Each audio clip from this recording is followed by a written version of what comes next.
경건한 유대인들은 하루에 3번 기도하는 시간이 있습니다. 제3시, 제6시, 제9시. 지금 시간으로 따진다면 오전 9시, 낮 12시, 오후 3시 이렇게 3번.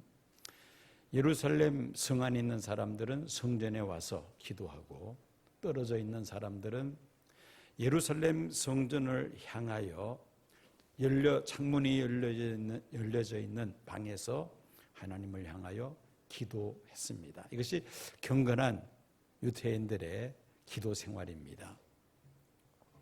오늘 본문 말씀을 보면은 제9시라고 되어 있습니다. 지금 시간으로 따진다면 오후 3시이죠. 베드로와 요한이 성전에 가서 기도하기 위해서 성전 안으로 들어가다가 발생한 기적이 바로 오늘 본문에 소개되어 있습니다. 날마다 성전 미문에서 구걸하던 나면서 지체장애를 가진 한 번도 걸어본 적이 없는 이 거린이 일어나 걷기도 하고 뛰기도 하며 하나님 앞에 영광 돌리는 그런 놀라운 기적이 나타났던 것입니다. 이날 기적으로 인해서 5,000명이나 되는 많은 사람들이 회개하고 예수 믿고 세례를 받게 됩니다. 신약 교회로 들어서서 첫 번째 나타난 기적이죠.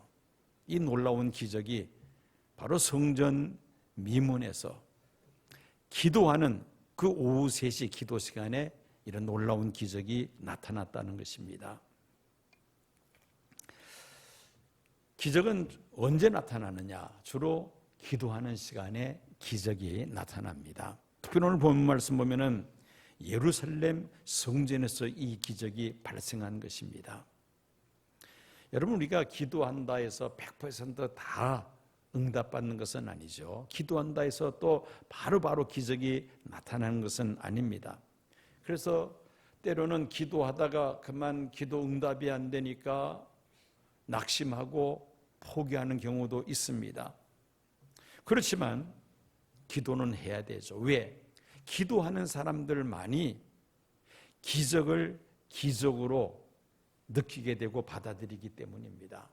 아무리 기적이 나타나도 기도하지 않는 사람들은 그것을 하나의 우연의 일치라 그렇게 생각하고 넘어가는 경우가 흔합니다.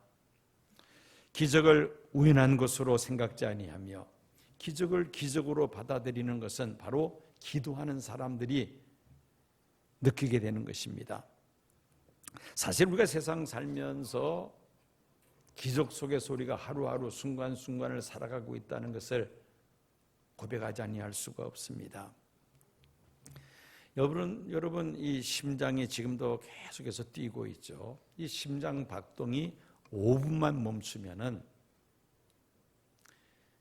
피에 산소가 공급되지 아니하므로 뇌 세포가 심각한 그러한 손상을 입게 됩니다. 조금 더 방치해 버리면은 바로 사망에 이르게 되죠. 24시간 쉼 없이 이 심장이 박동하면서 피가 우리 온몸 구석구석에 전해지고, 그래서 우리가 지금 이렇게 살아 움직이는 거 아니겠습니까? 깊은 잠에 빠져 있을 때도 심장은 계속해서 뛰고 있습니다. 여러분, 호흡도 마찬가지입니다. 3분만 호흡을 멈춰버리면 죽습니다. 역시 산소가 혈관을 통해서 몸에 제공되지 않기 때문에 죽음에 이르게 됩니다. 내가 의식하지 못하는 깊은 잠에 빠져 있는 시간도 계속해서 우리가 호흡을 합니다. 왜? 3분만 호흡을 멈춰버리면 죽고 말기 때문입니다. 그런데 이렇게 계속해서 심장이 뛰고 또 우리가 깊은 잠에 빠졌을 때도 호흡을 하는 것, 이거 기적 아니겠습니까? 이게 우연의 일치라 그렇게 우리가 받아들일 수 없다는 겁니다. 마실 수 있는 공기가 있고 계속해서 숨을 쉬고 심장은 계속 뛰고 있다는 것, 이게 바로 기적이라는 것이죠. 아무것도 아닌 것 같지만은 매일 삶 속에서 일어나는 일들을 유심히 살펴보면은 기적으로 가득 차 있는 우리의 생명이라는 것을 발견합니다. 기도하지 않는 사람, 세상 사람들은 이런 것들을 그냥 우연의 일치다, 자연적으로 일어난 일이다, 그렇게 덮어버리고 맙니다. 그렇지만 기도하는 사람들에게는 그 모든 것들이 기적으로 느끼게 되고 하나님의 은혜로 받아들이며 감사하는 것이죠. 나를 위해서 이렇게 매 순간 기적을 베푸시는 신묘막측한 하나님의 섭리와 하나님의 능력을 우리가 찬양하지 않을 수가 없습니다. 베드로와 요한은 늘 기도하는 사람이었기에 이날도 오후 3시가 되어서 기도하기 위하여 성전에 찾아왔습니다. 하나님께서 그 성전 미문에서 한 사람을 만나게 하십니다. 그를 통해서 놀라운 사건을 하나님께서 예비해 두신 것입니다. 2절 말씀 봅니다.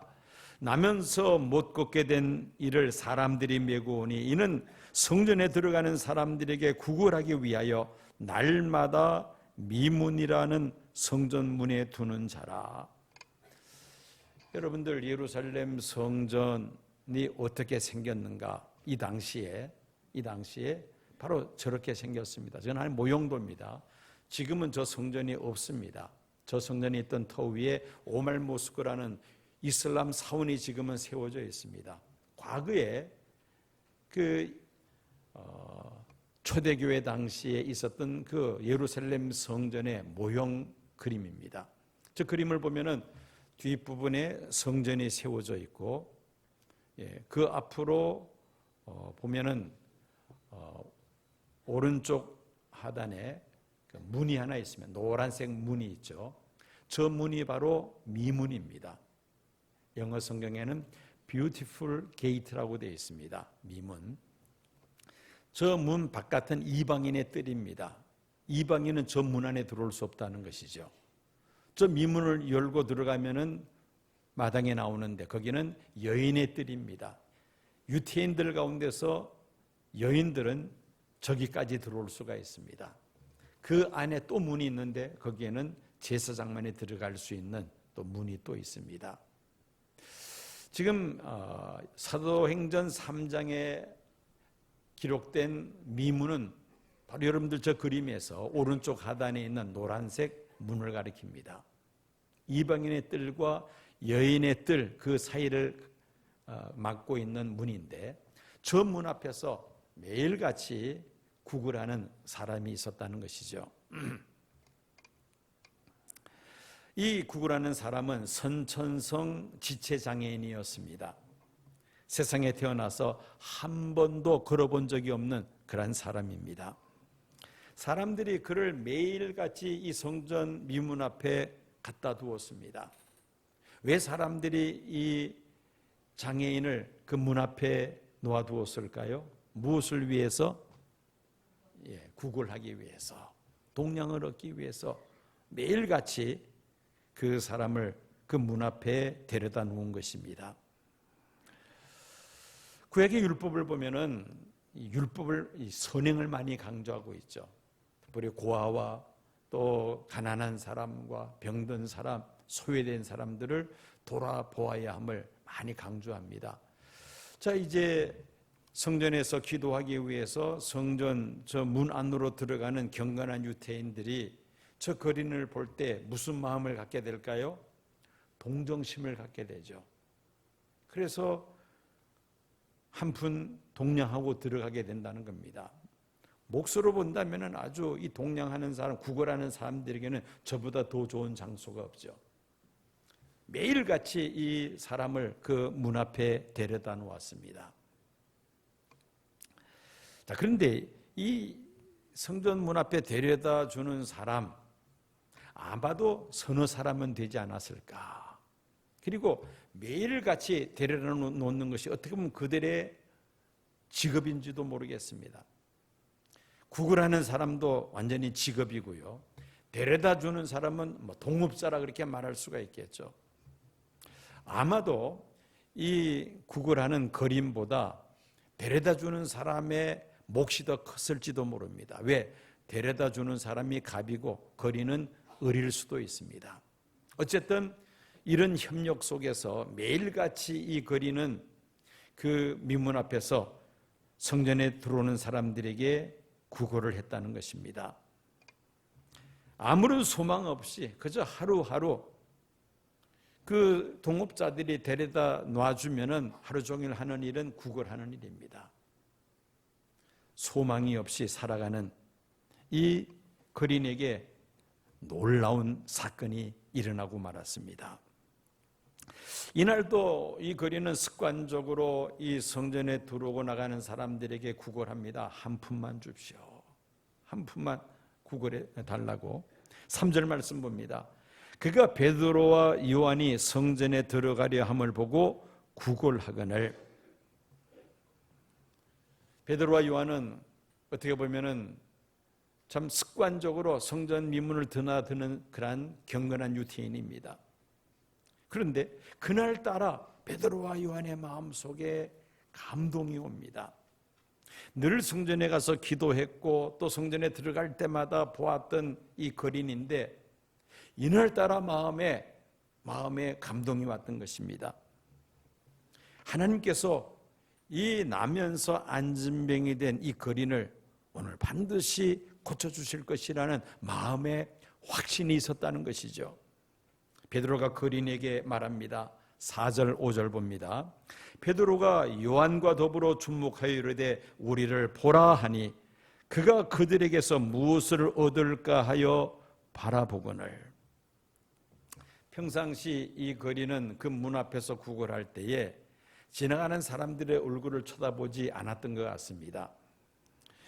창피하기도 하고 그래서 사람들 얼굴 쳐다볼 면목도 없고 얼굴을 푹 숙이고 지나가는 사람들에게 구걸을 했던 것입니다. 쳐다보지도 않고 발만 쳐다보고 구걸한 거린에게 베드로와 요한이 말합니다. 우리를 보라. 우리를 보라. 이때 거린은 베드로와 요한이 무엇을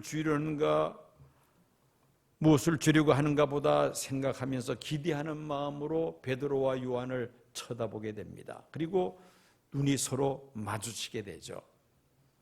교육학이나 상담학에서는 아이 컨택을 매우 중요하게 생각합니다.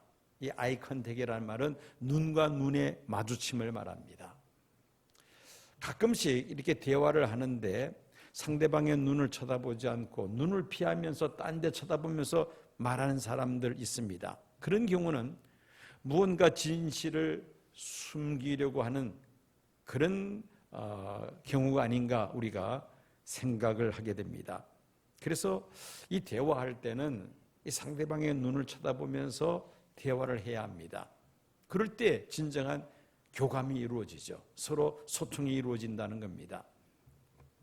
이 거리는 지나가는 성전에 들어오는 사람들에게 얼굴을 쳐다보지 않았습니다. 그죠? 발만 쳐다보면서 그야말로 습관적으로 그렇게 구걸을 하고 있었다는 것이죠. 그런데 베드로가 우리를 보라 라고 하는 그 말을 듣고는 얼굴을 들어 베드로와 요한을 쳐다보았습니다. 무언가 이 사람들이 나에게 주려는가 보다 기대심을 가지고 쳐다보았다는 것이죠. 그런데 이때 베드로가 뭐라고 말합니까? 6절 말씀입니다. 베드로가 이르되 은과 금은 내게 없거니와 내게 있는 이것을 내게 주노니 나사렛 예수 그리스도의 이름으로 일어나 걸으라. 이 말씀을 이 거린이 듣습니다. 한편으로는 이 거린이 그 말을 듣고 먼저는 실망하지 않았을까? 은과 금도 없는 사람이 뭐 나한테 우리를 보라고 말하면서 그렇게 이야기하는가? 아마 좀 실망스러운 그런 마음도 없지 않아 있을 것입니다. 세상 살면서 우리가 늘 듣는 이야기가 무슨 이야기입니까? 주로 하는 이야기가 은과 금 이야기죠. 세상 살면서 또 가족들과 늘상 하는 이야기가 바로 이 물질 문제, 재물에 관한 문제 아니겠습니까? 요즘 경제가 어떻게 돌아가고 있고 또 사람들이 어떻게 돈을 벌고 있으며 정치인이 얼마나 많은 액수의 뇌물을 받고 권력을 휘둘러서 부정부패를 저질렀는가, 뭐 이런 데 사람들이 관심이 많습니다. 도대체 저 사람은 연봉을 얼마나 받는가? 또 연세 드신 분들이 만나면 주로 하는 이야기가 노후 준비를 어떻게 하고 있나? 어떻게 또 준비되어 있나? 이런 이야기가 주 화제거리 아니겠습니까? 또 주식을 하는 사람들은 주식 코인 시세가 어떤가, 미국에서 지금 금리를 내렸는가 올렸는가, 그저 주로 그 이야기를 주고받을 겁니다. 온통 은과 금 이야기라는 것이죠. 심지어 교회 안에서도 이 은과 금에 대해서 관심이 많습니다. 교인들이 만나면은 뭐 우리 교회는 땅이 몇 평이고 연건평 이 건물이 몇 평이고 교인 수가 얼마나 되고 1년 예산이 얼마나 되고 뭐 이런 이야기를 또 주고받습니다. 13세기 유명한 설교자였던 토마스 아퀴나스, 그는 이런 말을 남겼습니다. 초대교회에서는 은과 금이 내게 없지만 내게 있는 것으로 너에게 주노니 곧 나사렛 예수 그리스도의 이름으로 일어나 걸으라 라고 말할 수 있는 능력이 있었다. 그러나 오늘 우리 교회는 13세기 중세 교회입니다. 금으로 기둥을 만들고 대리석으로 바닥을 깔아 엄청난 하나님의 집을 지었다. 로마에 가면은 베드로 성당, 베드로 교회 있죠. 어마어마하죠. 정말 대리석입니다. 바닥이 다 대리석으로 되어 있고요. 정말 그 엄청난 그런 이 호가가 되는 그런 그 작품들이 완전히 대성당 곳곳에 그런 유물들이 있지 않습니까? 그 작품 하나가 뭐 수십억, 수백억씩 합니다. 그런 성화 또 조각상 이런 것들이 그 큰 성당을 다 그냥 뒤덮고 있습니다. 근데 돈덩어리입니다. 그게 바로 이제 그런 시대의 한 이야기입니다. 그런 시대에 바로 이런 말이 나왔다는 것이죠. 오늘 우리 교회는 금으로 기둥을 만들고 대리석으로 바닥을 깔아 엄청난 하나님의 집을 지었다. 우리 교회는 땅도 많이 가지고 있다. 건물도 가지고 있다. 사람들도 많이 모인다. 이제 우리에게는 은과 금이 많다. 그러나 나사렛 예수 그리스도의 이름의 능력은 잃어버렸다. 이게 바로 중세기 당시의 교회의 상황이었다는 겁니다. 초대교회는 은과 금은 없지만은 예수 그리스도의 이름으로 일어나 걷게 하는 이런 능력이 있었는데, 중세기에는 은과 금은 풍성했습니다. 교회가. 그러나 예수 그리스도의 능력은 다 빠져버리고 말았다는 것입니다. 우리가 살고 있는 오늘 이 시대에도 동일하게 적용할 수 있는 말입니다. 우리 시대의 교회의 위기가 무엇입니까? 신앙생활의 목적을 은과 금에 두는 사람들이 적지 않습니다. 이것을 기복신앙이라고 말을 합니다. 교회도 세상처럼 세상에서 중요시하는 그 가치를 무분별하게 받아들이고 있습니다. 이것을 교회의 세속화라고 말합니다. 은과 금은 점점 더 많아지는데 문제는 예수 그리스도의 이름으로 나타나는 능력은 점점 더 사라져가고 있다는 것입니다.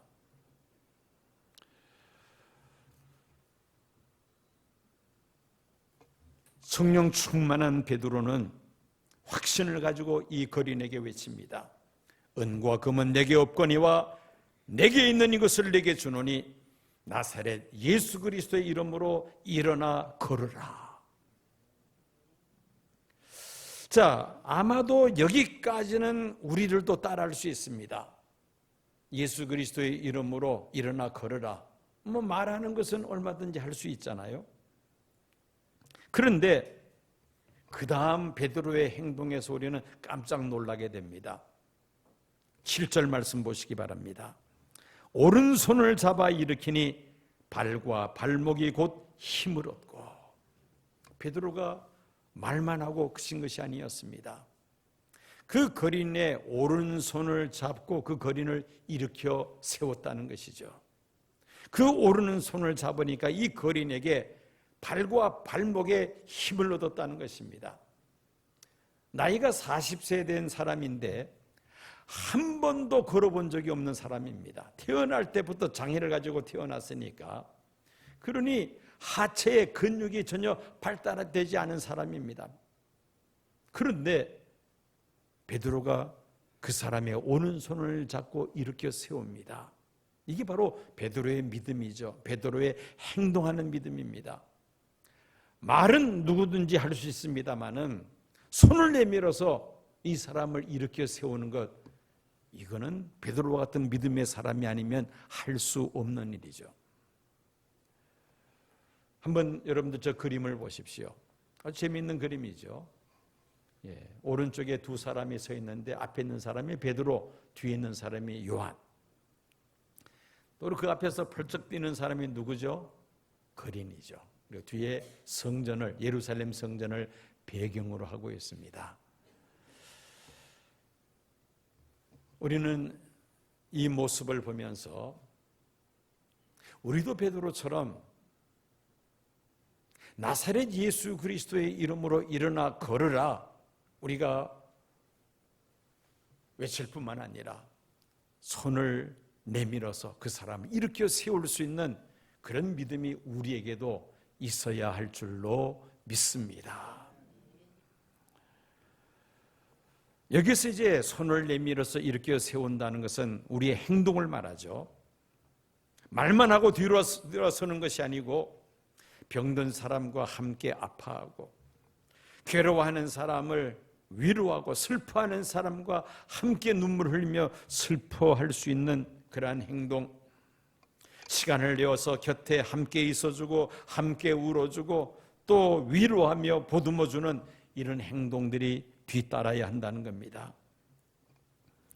베드로가 나사렛 예수 그리스도의 이름으로 일어나 걸으라고 명령하며 그 거린의 오른손을 잡고 일으켜 세우니까 발과 발목에 곧 힘을 얻고 걷기도 하며 뛰기도 하는 상상할 수도 없는 그런 기적이 일어났습니다.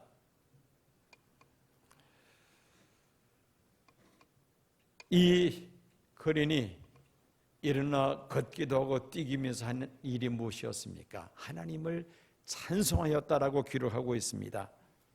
8절 말씀 보면은 함께 성전으로 들어가서 걷기도 하고 뛰기도 하며 하나님을 찬송하니. 이 거린은 매일같이 예루살렘 성전에 출근합니다. 그런데 성전 안으로는 한 번도 들어가 본 적이 없는 사람입니다. 왜 그럴까요? 그는 태어나면서 장애인이었기 때문입니다. 이 당시에 구약시대에 장애인은 이 성전 안으로 들어갈 수가 없습니다. 건강한 사람, 건강한 사람만이 들어갈 수 있지 장애인들은 성전에 들어오지를 못하게 합니다. 그러니 이 사람은 태어나면서부터 장애인이었으니까 성전 미문 앞에까지는 와 있을 수 있습니다만은 그 미문 안으로는 들어갈 수가 없는 사람이라는 것입니다. 그런데 이제는 들어갈 수 있잖아요. 걷기도 하고 뛰기까지 하니까 이제는 성전에 들어갈 수 있는 겁니다. 그러면서 이 사람이 하나님을 찬송하는, 얼마나 기뻤고 감격스럽겠습니까? 그런데 그 모습을 본 예루살렘 성전 방문객들이 함께 하나님을 찬송합니다. 이 성전에 드나드는 사람이라면 이 거린을 모르는 사람이 없죠. 그런데 그 사람이 저렇게 일어나 걷기도 하고 뛰기도 하며 하나님을 찬송하니 함께 하나님을 찬송했다는 것이죠. 이 소문이 삽시간에 예루살렘에 퍼집니다. 소문을 들은 사람들이 정말 그 말이 사실인지를 확인하기 위하여 삽시간에 수많은 사람들이 솔로몬 행각으로 모여듭니다. 사도 베드로가 때를 놓치지 않죠. 바로 때는 이때다. 그 모이던 사람들에게 예수 그리스도의 복음을 외치기 시작합니다.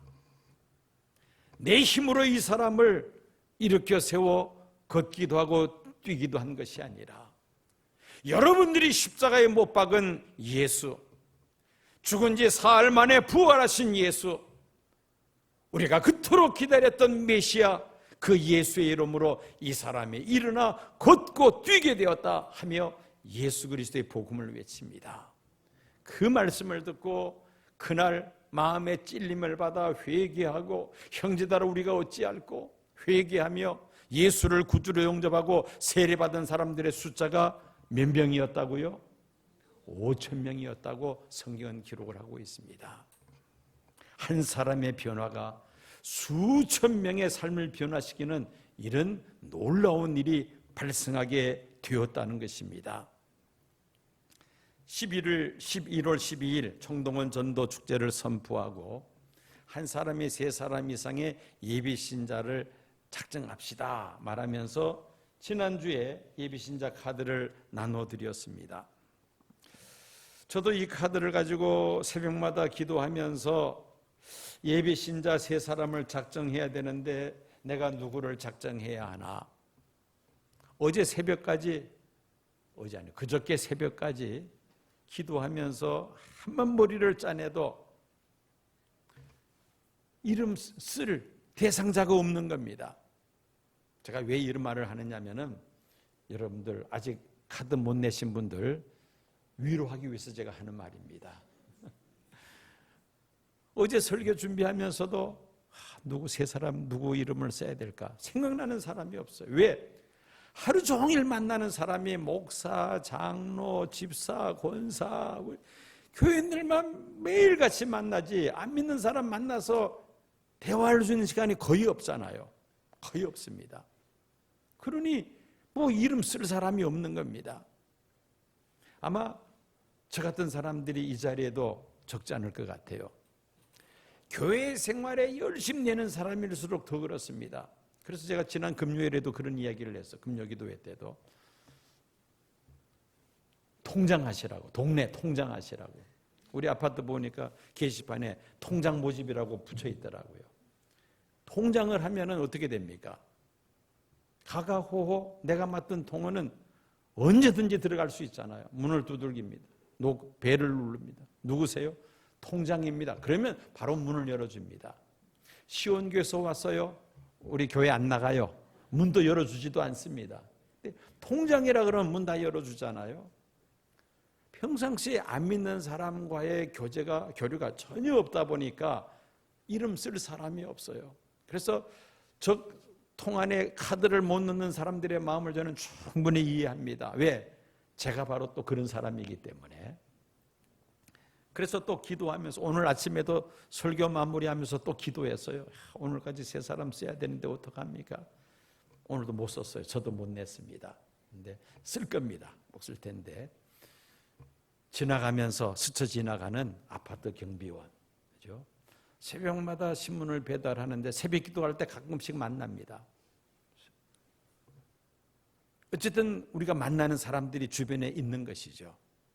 그분들에게 우리가 3사람 이상의 예비신자를 작정하고 그분들을 위해서 기도하자는 것입니다. 여러분, 일어나 걸어라. 이 대상자는 먼저 나 자신입니다. 코로나 팬데믹으로 우리가 신앙적으로 얼마나 많이 침체되었습니까? 우리가 먼저 일어나야 합니다. 내가 누워있으면서 어떻게 다른 사람들에게 일어나 걸으라고 말할 수가 있나요? 그래서 우선적인 것은 내가 먼저 일어나 걸어야 되겠다. 내가 먼저 기도를 회복해야 되겠고 내가 먼저 영성을 회복해야 되겠다는 겁니다. 주님을 사랑하는 뜨거운 마음이 내 안에 먼저 불이 붙어야만 합니다.